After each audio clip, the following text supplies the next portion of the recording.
The Galactic Empire ruled space for 5,000 years. It had over 100 alien species in 50 star systems. The Empire worked like a well-oiled machine after so many years without anyone fighting against them. Admiral Zexa Taru had green, scaly skin that shined in the blue light of his command room. He stood with 4 of his 6 arms behind his back as he looked at the image of a normal yellow star. "We found a planet with good conditions for life, Admiral," said Science Officer Quintara. "The air is mostly nitrogen and oxygen.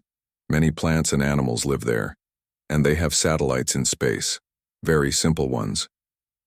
Zextaru blinked his side eyes quickly while his main eyes stayed fixed on the screen. "Another species with technology? That's interesting. We last found one 400 years ago." "Yes, Admiral, but these readings are strange.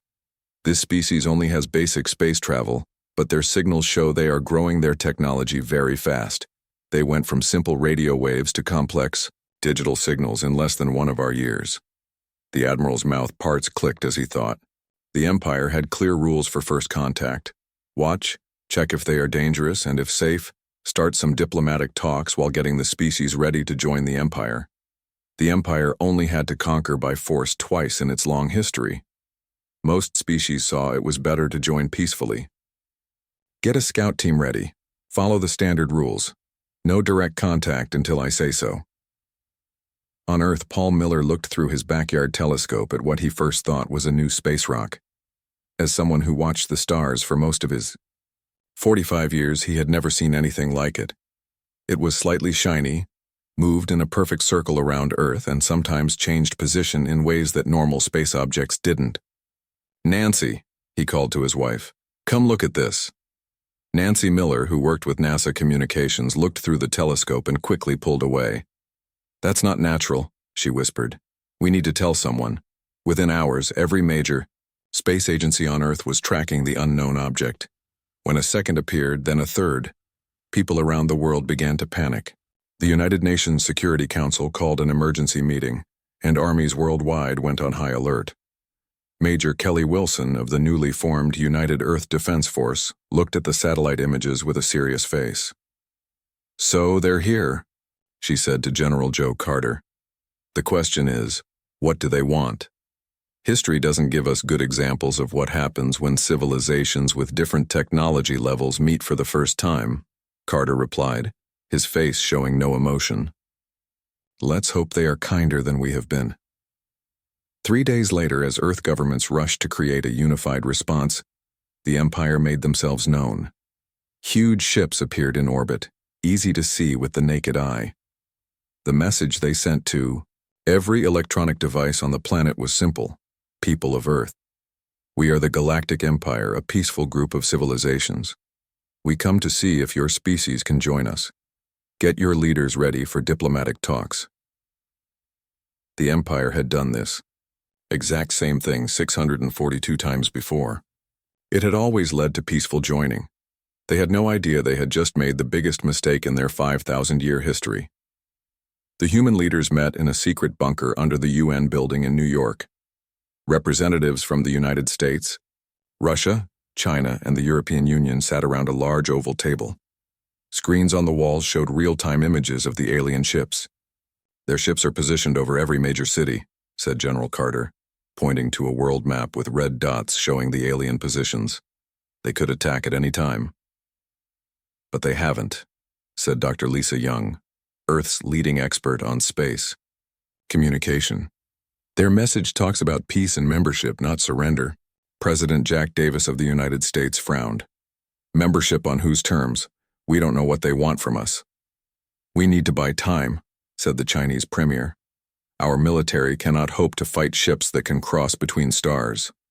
The Russian president nodded. "We agree. We must pretend to negotiate while we learn more about their technology."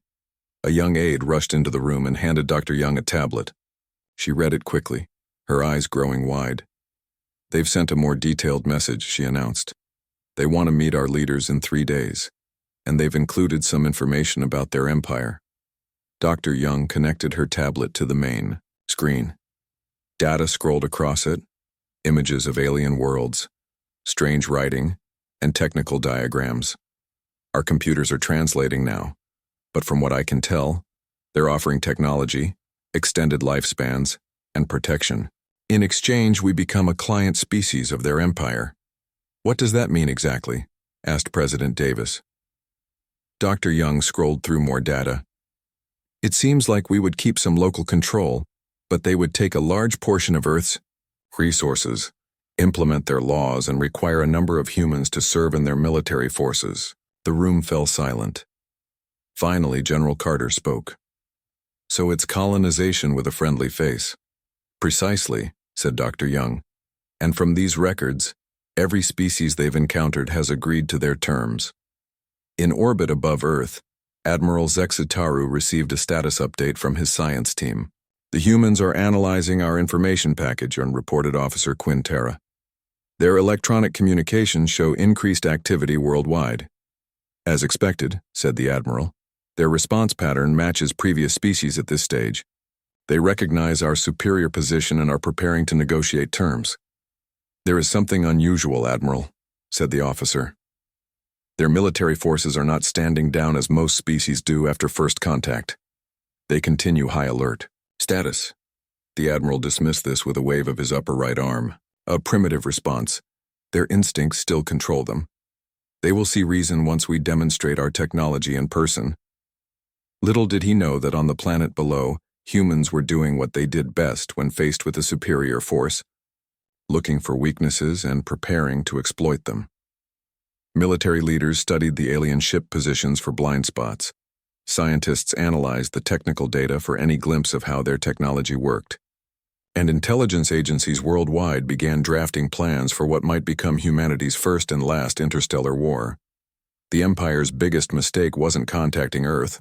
It was assuming humans would react like every other species they had encountered before. They were about to learn just how wrong they were. 3 days later, a large open field outside Geneva, Switzerland became the meeting place between humans and aliens. The world's most important leaders gathered there, protected by a ring of military forces that everyone knew would be useless if the aliens attacked. President Jack Davis of the United States stepped off his helicopter, followed by the Chinese premier, the Russian president, and leaders from 20 other nations. A large white tent stood in the center of the field, erected according to alien specifications. The mood was tense as security teams made final checks. Remember, we need time, General Carter whispered to President Davis. Our scientists need at least 6 months to understand their technology. I'll do my best, Davis replied, but I'm not sure what we're walking into. Dr. Lisa Young joined them, carrying a tablet computer. The translators are ready. We'll understand them and they'll understand us. At least our words, if not our intentions. At exactly noon, a beam of blue light shot down from the alien ship, hovering above. When it faded, Admiral Zexitaru stood there with 5 other aliens of different shapes and colors. The Admiral's green scales shimmered in the sunlight as he walked toward the tent with a confident stride. The human leaders took deep breaths and walked forward. History was about to be made, though not in the way either side expected. Inside the tent, both groups sat across from each other at a long table. President Davis spoke first. On behalf of humanity, I welcome you to Earth. We are eager to learn about your empire and discuss possible relations between our worlds. Admiral Zexitaru's translator device converted his clicks and whistles into English. We appreciate your welcome. The Galactic Empire brings peace and advancement to all species we encounter. We are pleased to add humans to our family of civilizations. President Davis shared a quick glance with the other leaders. We are interested in learning more about what membership in your empire means, he said carefully. Of course, replied the Admiral. It is quite simple. You will retain local governance under our oversight. We will provide advanced technology, medical breakthroughs that extend human lifespans and protection from any cosmic threats. In exchange, Earth will provide 20% of its resources to the Empire, follow Empire law as supreme over local law, and contribute troops to our peacekeeping forces. The Chinese premier leaned forward. And if we wish to remain independent? The aliens exchanged looks of confusion. The smallest one, with blue skin and 4 eyes, whispered something to Admiral Zexitaru. "Independence is an illusion," the Admiral replied. "The galaxy is filled with dangers. Without Empire protection, your species would eventually face extinction. All rational beings understand this." "So we have no choice?" asked the Russian president bluntly. "Of course you have a choice," said Zexitaru, sounding genuinely surprised.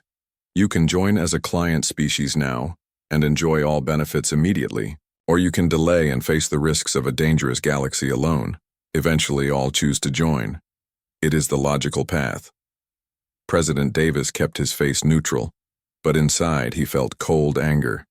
This wasn't a negotiation. It was an ultimatum dressed as an offer. "We need time to discuss your proposal among our people," he said. "This is a big decision for our planet." The Admiral's 4 main eyes blinked in sequence. "Of course, we understand that developing species require time to process new concepts. We will give you 30 Earth days to prepare your people for integration. And if after 30 days we are not ready," asked Dr. Young, "then we will help you understand the benefits more clearly," replied Zexitaru. His tone was pleasant, but the threat was unmistakable. The meeting continued for 2 more hours, with the aliens explaining details of Empire rule and the humans asking careful questions to gain more information. When it ended, both sides left thinking they understood the situation. Both sides were wrong. Back in the Pentagon War Room, General Carter slammed his fist on the table. "They're not offering membership. They're demanding surrender, President." Davis nodded grimly. "They've never been refused before. They don't even understand the concept of a species saying no." Dr. Young was reviewing the data from the meeting. "There's something else interesting. Their technology is advanced, but it hasn't changed much in centuries. They've stopped innovating because they don't need to. No one challenges them. That could be their weakness," said Major Kelly Wilson, who had been quietly listening. "Humans advance fastest when under threat. It's in our nature." "What are you suggesting?" asked President Davis. "I'm suggesting we do what humanity does best," Wilson replied. "Adapt and overcome. They expect us to either surrender or fight conventionally. Let's do neither." "We have 30 days, said General Carter. "What can we possibly do in that time against a spacefaring empire?" Dr. Young smiled for the first time since the aliens arrived. "You'd be surprised what humans can do when our backs are against the wall." That night, a secret plan began forming. Scientists worldwide started working around the clock, studying the alien data for any signs of vulnerability. Military leaders mapped out unconventional strategies. Intelligence agencies activated deep cover networks. In orbit, Admiral Zexitaru reported back to Empire High Command. "The humans are predictable, just like all other species at their stage. They believe they can negotiate better terms, but they will accept reality when the deadline approaches." His senior advisor wasn't so sure. "Admiral, our monitoring shows unusual patterns of activity. Their military forces are not preparing for war in traditional ways, but they are definitely preparing for something. All species resist briefly before accepting the inevitable," Zexitaru said confidently. "In 5,000 years, none have chosen extinction over membership." "There is something different about these humans," insisted the advisor. "Their historical records show they rarely surrender, even against overwhelming odds. And their rate of technological advancement is unlike anything we've seen before." The Admiral dismissed these concerns with a wave of his hand. "They will join the Empire like all others. It is the only logical choice. But as Earth prepared for what might be its final stand as a free planet, humans were proving once again that when it comes to survival, they rarely do what others consider logical. The Empire had conquered hundreds of worlds through overwhelming power and the assumption that resistance was futile. They were about to learn that humans didn't play by those rules. The following week saw the greatest unified effort in human history. While publicly, Earth's leaders appeared to negotiate integration terms in good faith, requesting clarifications and extensions that puzzled the increasingly impatient hegemony. Representatives, humanity secretly prepared for what many now saw as inevitable conflict. "They're scanning our military installations again," reported Commander Scott Phillips, head of the rapidly expanded Orbital Monitoring Division. Same pattern as yesterday. Major Williams nodded, studying the readouts. They're creatures of habit. Keep feeding them the same data. Let them think our defense capabilities are exactly what they expect. What the hegemony didn't realize was that Earth's true preparations were happening elsewhere. In underground facilities across the globe, scientists and engineers worked around the clock, applying reverse-engineered principles from the limited observations of hegemony technology. Dr. Olivia Ramirez, who had been a theoretical physicist before the aliens arrived, now led the most critical research team at the former CERN facility. Their FTL communications rely on quantum entanglement principles we theorized but never implemented, she explained to the assembled military leaders. The good news is, we can detect these signals. The better news is, with some modifications to our particle accelerator technology, we might be able to disrupt them. How long? Asked General Rivera. 2 weeks for a prototype, maybe another week to deploy globally. You have 10 days, the general replied. Similar scenes played out in research facilities worldwide. In Silicon Valley, programmers who once designed social media algorithms now worked on complex cyber warfare systems tailored to alien technology. In Japan, robotics experts adapted their designs to function in space. In Russia, orbital weapon platforms were retrofitted with experimental technology. Meanwhile, the general public transformed as well. The initial panic had given way to a grim determination. Recruitment for the newly formed United Earth Defense Force shattered all expectations. Citizens stockpiled supplies, built shelters, and formed community defense organizations. The hegemony noticed none of this. Their observation protocols, unchanged for millennia, focused on official government activities and conventional military movements. The concept of a planetary population mobilizing independently was outside their experience. Admiral Zexitaru grew increasingly frustrated as the humans continued to delay formal integration. They are being unreasonable, he complained to the Hegemony Council. Perhaps a demonstration of force is required. The Council, equally baffled by human resistance, authorized a limited military action. A hegemony destroyer positioned itself over a small uninhabited island in the Pacific and obliterated it with a single energy blast, vaporizing several square miles of land. The message was clear: surrender or face annihilation. The human response came not from government channels but from Dr. Alan Carter, the amateur astronomer who had first spotted the alien scouts. Now working with the resistance, he had helped deploy thousands of microsatellites that had gone undetected by the hegemony. As the hegemony destroyer repositioned after its demonstration, 50 of these microsatellites activated simultaneously, attaching themselves to the ship's hull. Each contained a simple electromagnetic pulse device, primitive by hegemony standards, but unexpected and deployed in numbers they hadn't anticipated. The destroyer systems flickered and failed. For the first time in living memory, a hegemony warship was disabled by an inferior species. Admiral Zexitaru watched in disbelief as the reports came in. Impossible, he whispered. Sir, his second-in-command said urgently. We're detecting similar devices approaching all our vessels. The admiral's mandibles clicked rapidly as he gave the order to retreat and regroup. This was unprecedented. The humans had used their own technological limitations as a weapon. The hegemony had been monitoring for advanced energy weapons, for nuclear launches, for anything resembling the warfare they understood. They had not been looking for thousands of tiny, crude devices using basic electromagnetic principles, their sensors considered too primitive to be threats. As the hegemony fleet pulled back to a defensive position, celebrations erupted across Earth. It wasn't a victory, not yet, but it was proof that the aliens weren't invincible. In the Pentagon's war room, Major Williams allowed herself a brief smile before turning to the next phase of operations. They'll adapt quickly, she warned. We've surprised them once. We won't get many more chances.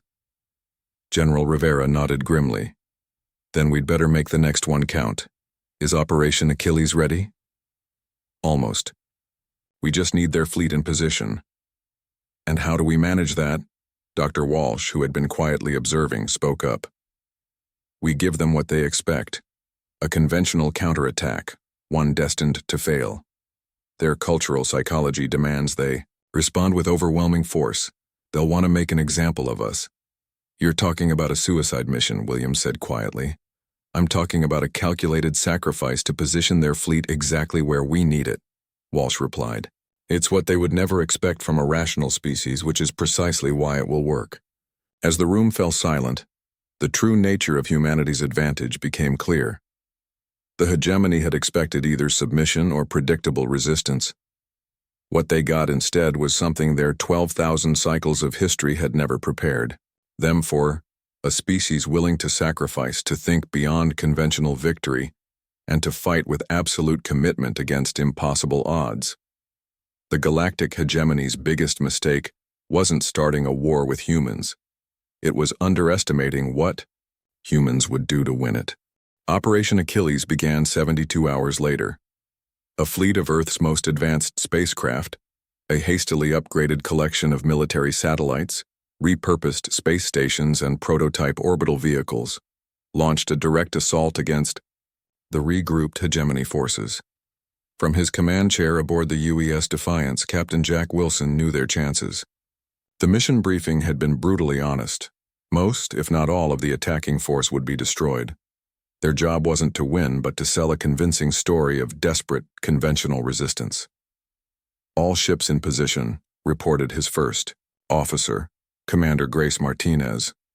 Her voice was steady despite the knowledge that they were bait in a far larger trap. Launch the attack, Wilson ordered. Earth ships opened fire with their most powerful weapons, railguns, missile swarms, and a few experimental directed energy weapons. Against any human adversary, it would have been an overwhelming barrage. Against the hegemony's shields, it was barely noticeable. The aliens responded exactly as predicted. Their fleet moved into a perfect formation designed to efficiently eliminate inferior forces, a formation they had used successfully for thousands of years. Their energy weapons lanced out, destroying Earth vessels with clinical precision. Admiral Zex Taru watched with satisfaction. As expected, he commented to his bridge officers. Their technology is impressive for their development stage, but utterly inadequate. Once this pathetic resistance is crushed, the humans will understand the futility of opposing the hegemony. What the Admiral didn't know was that Earth's real attack had nothing to do with the doomed fleet. While the hegemony's attention was focused on the battle, Dr. Ramirez's team activated their quantum entanglement disruptors at precisely the moment the alien fleet was fully committed to their standard formation. The effect was instantaneous. The hegemony ships, suddenly cut off from their FTL communications network, experienced something they hadn't faced in millennia: complete command isolation. Their battle computers, reliant on constant quantum updates from the fleet's distributed intelligence, faltered. Simultaneously, from hidden bases on the moon that the hegemony had dismissed as primitive research outposts, humanity launched its true offensive. Thousands of drones, each carrying a payload developed by reverse engineering fragments of alien technology, swarmed the disoriented hegemony fleet. These weren't weapons designed to penetrate the aliens' advanced shields. They didn't need to be. Instead, they attached themselves to the ship's hulls and began broadcasting a signal on frequencies the hegemony used for internal ship operations. Frequencies Earth's scientists had identified by analyzing the patterns of energy emissions from the alien vessels. The signal itself was the weapon, a complex computer virus created by a worldwide collaboration of the best programmers on Earth, designed to exploit the one weakness humanity had identified in the hegemony's technology: its age. Systems that had remained unchanged for thousands of years, considered perfected by their creators, had never been tested against modern cyber warfare techniques. The virus found its way through communication protocols that had never needed security updates, spreading from ship to ship even as the hegemony frantically tried to restore communications. Aboard the Defiance, Captain Wilson watched as the hegemony fleet fell into disarray. "Status report," he demanded, hardly believing what he was seeing. "Sir, the alien vessels are powering down. Their formation is breaking. Some appear to be drifting." The few remaining Earth ships continued their apparently futile attack, maintaining the illusion that this was a conventional battle, while the true offensive worked invisibly. On the Hegemony flagship, Admiral Zexitaru faced something no Hegemony commander had experienced in living memory: defeat. "How is this possible?" he demanded, as system after system failed. "They are primitives." His science officer, working frantically to counter the human attack, looked up with new understanding dawning in all four of his eyes. "That is precisely why they're winning, Admiral. Their technology evolved in isolation, following different paths than ours. They think differently. They fight differently. And we have forgotten how to adapt." For the first time in 12,000 cycles, the Galactic Hegemony ordered a full retreat. 2/3 of their invasion fleet lay dead in space, their systems corrupted beyond immediate repair. The remaining ships, including the Admiral's flagship, managed to break Earth orbit and limp toward the edge of the solar system. As news of the retreat spread across Earth, celebrations erupted globally. But in the Pentagon war room, the mood remained solemn. "It's not over," General Rivera warned. "We've bloodied their nose, but the Hegemony still controls most of the galaxy. They'll be back, and they'll be ready for our tricks this time." Dr. Walsh nodded. "But we've gained something invaluable: time, and we've learned that their technological advancement peaked millennia ago. They've been refining the same basic systems ever since, never facing an adversary that forced them to truly innovate." "Meanwhile," added Major Williams, "humanity has gone from the first airplane to defeating an alien invasion in just over a century. Imagine what we can do with captured alien technology and a few years to prepare." In orbit around Jupiter, Admiral Zexitaru faced the unthinkable task of reporting failure to the Hegemony Council. "The humans are unprecedented," he explained. "Their technology is primitive, but their application of it is ingenious. They think asymmetrically, they adapt rapidly, and they seem to have no fear of sacrifice." The council was silent for a long moment before the elder spoke. "You believe they cannot be subjugated through conventional means?" "I believe," the Admiral replied carefully, "that attempting to do so would cost the Hegemony more than we have lost in our entire history." Another long silence followed. Then, "Return to Hegemony space, Admiral.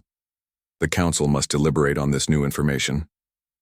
As the damaged fleet began its long journey home, Zexitaru reflected on the species that had handed the Hegemony its first defeat. The humans were violent, disorganized, and technologically immature. Yet they had done what no other species had managed in 12,000 cycles. The Galactic Hegemony's biggest mistake hadn't been underestimating human technology or military capability. It had been underestimating human nature itself. 3 years passed. Earth transformed itself with remarkable speed, incorporating salvaged alien technology with human innovation to create entirely new technological paradigms. The United Earth Government, formed in the wake of the invasion, coordinated a planet-wide preparation effort, unlike anything in human history. Dr. Olivia Ramirez, now heading the Advanced Propulsion Division of the Earth Defense Force, had successfully reverse-engineered the Hegemony's FTL drive. "It's fascinating," she explained to the assembled leaders. "Their design is elegant and refined, the result of thousands of years of incremental improvement. But they stopped pursuing alternative approaches millennia ago. Our hybrid design is less efficient but twice as fast." Similar breakthroughs occurred across all fields. Humanity's greatest strength, its diversity of thought, produced technological leaps that the homogenized hegemony culture could never have conceived. In orbit, a new fleet took shape, human ships built with alien principles, but human creativity. The flagship, UES Unity, represented everything humanity had learned and everything they hoped to become: a vessel of peace, backed by unprecedented power. Admiral Kate Williams, promoted after the Hegemony's retreat, stood on the Unity's bridge as Earth prepared for first contact, this time on humanity's terms. "All systems operational, Admiral," reported Captain Wilson, her second-in-command. "The diplomatic team is ready for departure." Williams nodded, still sometimes surprised by her rapid rise from major to admiral. Begin the countdown. Let's go. Introduce ourselves to the galaxy. The Unity's engines flared as the massive ship broke orbit, accompanied by a fleet of 50 similar vessels. Humanity's first voluntary venture beyond their solar system had begun. Meanwhile, in the central worlds of the hegemony, an unprecedented debate raged. The Council of Elders, unchanged in composition for over 2,000 cycles, faced its greatest crisis. The news of their defeat had spread despite attempts to suppress it. Client species throughout the hegemony were asking uncomfortable questions. Admiral Zexitaru, once disgraced but now recognized as the only high-ranking official with actual combat experience against humans, addressed the council. We have 3 options. Attempt another invasion with overwhelming force, isolate the human system and ignore them, or establish diplomatic relations on more equal terms than we typically offer. Equal terms? An elder scoffed. That would undermine 12,000 cycles of established order. The order has already been undermined, Zexitaru replied. The humans defeated us using technology they developed in mere months. Our intelligence indicates they have now developed FTL capabilities. They will not remain isolated in their system, regardless of our wishes. The debate continued for days, until an unexpected message arrived. A human fleet had been detected at the edge of hegemony space, broadcasting a request for diplomatic contact. The council was stunned. They've crossed 7 light years in 3 years, whispered an elder. Impossible. Yet the evidence was undeniable. The humans hadn't waited for the hegemony to return. They had brought the negotiation to them. 2 weeks later, in the neutral space of an uninhabited star system, the UES Unity faced the hegemony diplomatic vessel. Dr. Eleanor Walsh, now Earth's ambassador to the galaxy, led the human delegation. Aboard the hegemony ship, Admiral Zexitaru, flanked by council representatives, received them. We meet again, Admiral, Walsh said with a slight smile. Under different circumstances. Indeed, Ambassador, the Admiral replied, his translator rendering his clicks and whistles perfectly. I must admit, your species continues to surprise us. That's what we do best, Walsh replied. We've come with a proposal. Not for Earth to join your hegemony, but for humanity to join the galactic community as equals. We bring new ideas, new technologies, and new approaches that we believe can benefit all species. The hegemony representatives exchanged glances. This was unprecedented, yet so was everything about humans. We have studied your history, continued the ambassador. The hegemony has brought stability to the galaxy for 12,000 cycles. That's an achievement worthy of respect. But stability without growth leads to stagnation. Humanity offers something you haven't had in millennia, a catalyst for change. For 6 days, the negotiations continued. The hegemony representatives initially insisted on traditional terms of incorporation. The humans politely but firmly refused. Gradually, as the humans demonstrated technology the hegemony had never conceived of, the discussions shifted. On the 7th day, the unthinkable happened. The galactic hegemony signed the first equal treaty in its 12,000 cycle history. Earth would not become a subject world, but an independent ally. Human innovations would be shared, and hegemony knowledge would be open to humanity. A new era of galactic cooperation would begin. As the human delegation prepared to return to the Unity, Admiral Zexitaru approached Dr. Walsh privately. You could have demanded more, he observed. Your technology already outpaces ours in several areas. Why settle for equality when you could have pushed for advantage? Walsh smiled. Because that's not who we want to be, Admiral. Humanity has its own dark history of conquest and subjugation. We've learned those lessons the hard way. We don't want to replace the hegemony. We want to help transform it, and ourselves in the process. The Admiral's 4 eyes blinked in sequence. A gesture, Walsh had learned, indicated deep thought. Your species is unlike any we have encountered, he finally said. When we first detected your planet, we followed a protocol established thousands of cycles ago. We now understand that was our greatest mistake.